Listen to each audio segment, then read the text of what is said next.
Ben, sorry to keep you waiting. Not a problem, Tim. Can How you you believe doing? how busy our I know, shop man. is today? I know. It's amazing how much great. business.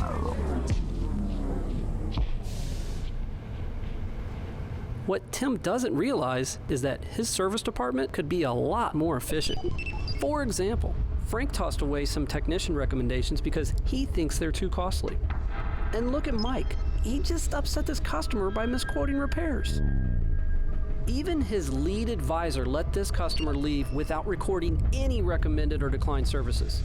On top of all that, I see data reentry and techs leaving their base. I can help Tim stop losing money with better processes. Tim, I've got a lot of great ideas I want to share with you. Let's go to your office and talk about those. Come on in. Perfect.